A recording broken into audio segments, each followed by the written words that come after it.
Live. This week I have a question for you. The question is, do you have a not to do list? We're all guilty of, having that never ending to do list, and we're never on it. And that's one thing I think, particularly as women, we don't put ourselves on it. Now, men do it too, but I think it's mostly in the realm of women that we don't put ourselves on the to-do list. So we're spending an awful lot of our time and energy on other people and tasks and keeping ourselves busy. But, then we're kind of asking ourselves, why is our stress going up? Why are we feeling so anxious? Why are we having mental health and physical health symptoms? Because we're so caught up in what we're doing, so caught up in the never ending to do list. And that is hugely detrimental to our mental and physical health. The effects of not saying no to something or someone can increase our risk, of depression, anxiety, burnout. Definitely will put up your stress levels. And a whole host of other symptoms and mental health symptoms and physical health symptoms have all been tied into, um, you know, not, having that never ending to do list, basically getting on that hamster wheel and continually go, go, go, go, go.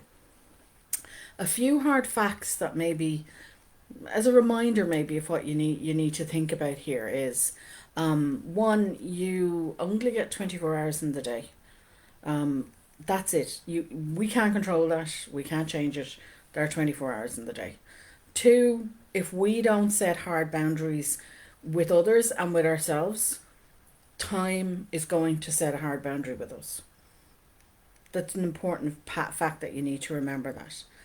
And if, number three, if we attempt to borrow time to do that never ending to do list, we are in fact borrowing time from our own well being. And if we continue to do that, if we continue to borrow time from ourselves and giving to ourselves first, then we do and will make ourselves ill. That is well documented in research. Um, so, some points to remember if you do want to create a not to do list, um, is, one, if something goes on this not to do list. Now, it's just like your to do list, except on this other piece of paper, or you can have it as a separate, maybe Excel sheet or a Word document or wherever you want to do it. I do have free handouts for those. If you go to my resources page, you'll find that. If you want to come into my group, I'm going to be talking about. I'm currently doing this sort of work with the women in there. If you want to come in there, you can join that as well. There's a link in the description below where you can join the group, and we're doing this kind of work at the moment. So if you want to do this, but once something goes on that to do not to do list, the golden rule is it is never to come off it. So sometimes you might hear the word continual stop list. That's another word people use for this list. So it's either a not to do list or a continual stop list, whatever you call it, it doesn't matter. But once it goes on that not to do, I am never doing this again, then it doesn't come off. So if you're putting something or someone, in other words, I'm never going to do, even no matter how much they beg, and it's generally negative people that want to use you, you put them on this list. They are never coming off this list. You avoid them. They're gone. You're deleting them. Two, in order to keep our to do list in check, um, we really need to do regular reviews. Now, it's a good idea to do that at least monthly. You can do a weekly review just at the beginning, maybe to see how you're doing. Once you get a little bit better at it, I would do it at the very maximum once a month. Otherwise, things start to build up. Um, this kind of helps you make sure that you're putting time and energy where you really want to put it and where you need to put it. And that means it's for your benefit, or if you have children, it's for their benefit, okay? Um, three, when you do this, what I would recommend you do is make small changes. So take one task at a time to eliminate, or take one person at a time. If you try to do something too quickly, or you're going to feel overwhelmed, and it generally leads to failure. We're going to start falling back into the old comfort zone, because doing this is a change. You're trying to, make a healthier choice for yourself, make it a more positive choice for yourself. So these changes should be done slowly, and small things, even eliminating one task, or even asking somebody else to take on that task because your to-do list is too long. We have to remember that our stress goes up in increments. You don't suddenly, have a huge to-do list and you're stressed from one day to the next. It usually increases in increments. So if we decrease it in increments by making small baby steps, that's going to stick. It's going to be equal more success for us. And as I said, we want those changes to be positive and healthy for us. So, we want them to stick. We want new habits. It's a habit that you're getting into, really, is what you're doing here by creating this not to do list.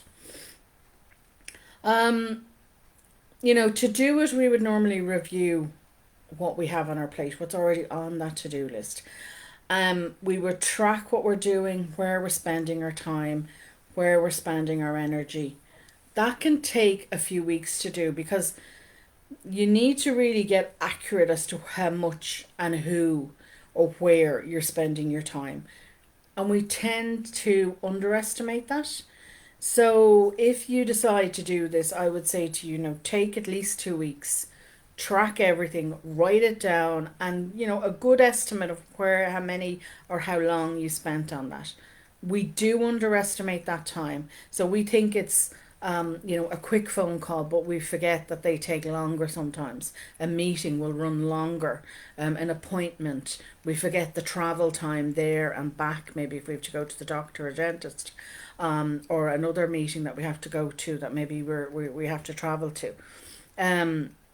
We forget that. We forget those things. We forget the interruptions, the constant maybe interruptions in your day. Even standing talking to somebody or being waylaid by somebody that's very negative will, they'll waylay you as long as possible to wear you down. So you have to account for that. You have to account for all these things, and we forget that when we're doing our review. So try and get your list as accurately as possible. Some things to watch for here when you're doing this review. Questions maybe you want to ask yourself. So who or what is creating negative energy for you? They're energy busters, I call them. Now, I have a long list of energy busters in my book, The Building Blocks of Self-Care. Or as I said, we're going to be doing this work, or we are currently actually doing this. We started last week doing this work in the group. So if you want to come in and do this, you're more than welcome to come and join me in my free group. But energy busters should definitely be on your not to-do list. They're one of the first things I would be looking at to put on my not to-do list. 2, how much time are you really spending on something? I've just mentioned that and I've talked about it. But that's all about building your awareness. So if we're not aware of something, then we can't change it. 3, is there anything on the list that's actually out of our control? A lot of times we'll put stuff down, or it's there. We don't even have it maybe written down on a list anywhere, but it's sitting in the back of your head nagging you. You want to change it, but you've got to ask yourself, can I actually change this? Is it within my control to change this? Or is it not on my, is it not in my scope to actually change that? And the only person you can change, we have to remember this, is ourselves. So if it's to somebody else, no, it's not going to happen. 4, is what's on that list, is it an old goal? Maybe it's an old goal that you keep meaning to do. We all have the bucket list, and that's great, but the bucket list shouldn't be on your to-do list. Put that on a separate list. Maybe keep it at the back of your planner, or keep it on a separate sheet than your actual running to-do list. You know, you've got to also review old goals every now and again and ask yourself, is it really me? Is something I wanted to do as a teenager, is it still me at 40? Is it still me at 50? Do I really want to do that? You know, can I do it? So you have to review them. Now, I know you might say to yourself, okay, I don't want to give up on it just yet, and that's fine. You can create, you know, as I said, either a bucket list and put that on a separate list that you're something you're going to work towards in the future, or you can create a list called the car park. It's where we park cars basically. It's what, but you're parking goals instead, and you park those goals until such time as you either decide to work on them or you review them. Now you can set a review date. You can put it in the planner to review whatever the goal is in a year's time or in 5 years' time. On that park, the car park list, that's what you're creating. You're parking it like a car, you're parking it just for now, but you're taking it off the to-do list. It's not going to sit and nag you, and when it's nagging you like that, even subconsciously, it will cause you stress and anxiety. You know, five, you've got to ask yourself this question, and you've got to be you know, honest with your, at least with yourself about this. What are you doing out of guilt? You know, what am I doing that, and why am I doing it out of guilt, pure guilt? Again, that's a trap.